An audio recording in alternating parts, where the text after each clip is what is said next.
Peristiwa PKI Madiun 1948.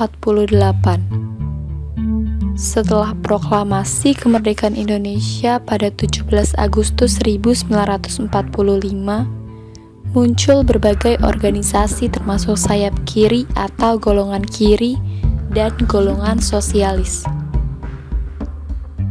Berawal dari hasil perjanjian Renville yang mengakibatkan wilayah RI semakin sempit, hanya meliputi Keresidenan Jogja, Keresidenan Banten, Keresidenan Bojonegoro, dan sebagian Sumatera. Hasil perjanjian Renville juga mengakibatkan jatuhnya Kabinet Amir Syarifuddin, kemudian digantikan oleh Kabinet Hatta. Sehubungan dengan itu, Amir Syarifuddin bergabung dengan PKI. Kemudian, Mei 1948, Musso kembali dari Moskwa.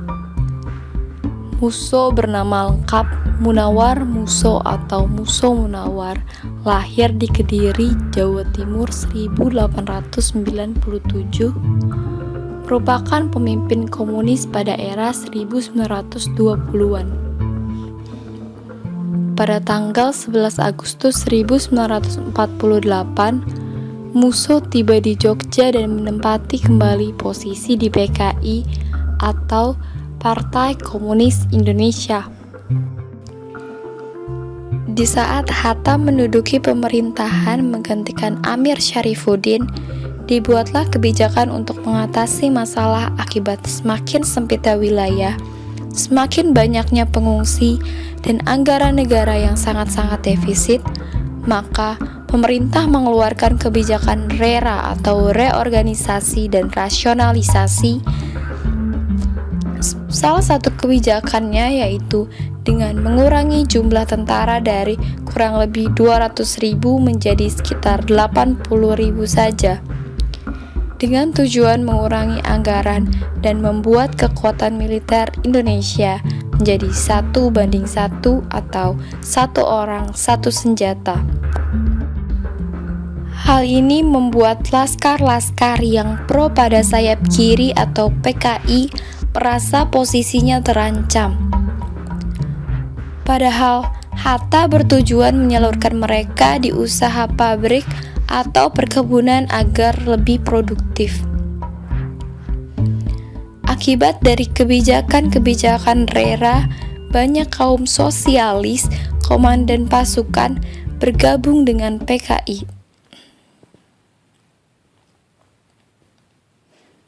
PKI menganggap RERA akan menyingkirkan posisi kunci sebagai tentara. Maka muncullah demonstrasi yang berakhir menjadi kerusuhan-kerusuhan. Ditambah dengan anggapan PKI bahwa pemerintah pada Kabinet Hatta dipengaruhi oleh Amerika untuk menghancurkan PKI. Sebelumnya terjadi pertemuan rahasia di dekat Madiun yang dihadiri Soekarno-Hatta, Sukiman Wirjosanjojo atau Menteri Dalam Negeri pada saat itu, M. Ruem yang merupakan anggota Masyumi, dan hadir pula pihak Amerika dari PBB yaitu Merle Cochrane. Perundingan tersebut disebut sebagai perundingan serangan untuk memberi bantuan kepada polisi Republik Indonesia dalam menghadapi PKI. Pemimpin-pemimpin militer PKI seperti Letkol Dahlan mulai menggerakkan pasukan untuk membatalkan RERA yang mereka anggap akan membuat mereka tersingkir. Pada 18 September 1948, mereka mulai menggerakkan pasukan untuk lebih dulu menguasai kekuasaan di Madiun. Kemudian ketika kekacauan semakin membesar, diproklamasikan berdirinya negara Uni Soviet Indonesia yang berkiblat pada Uni Soviet. Inilah cikal bakal pemberontakan Madiun yang kemudian ditanggapi pemerintah dengan memecat orang-orang yang dianggap terlibat. Pendukung Musso digempur dua arah di divisi barat oleh Kolonel Gatot Subroto dan Divisi Timur oleh Kolonel Sungkono. Soekarno menyeru Sudirman untuk mengerahkan TNI dan dapat menumpas pasukan PKI dalam 2 minggu. Tanggal 30 September 1948, kota Madiun dapat dikuasai.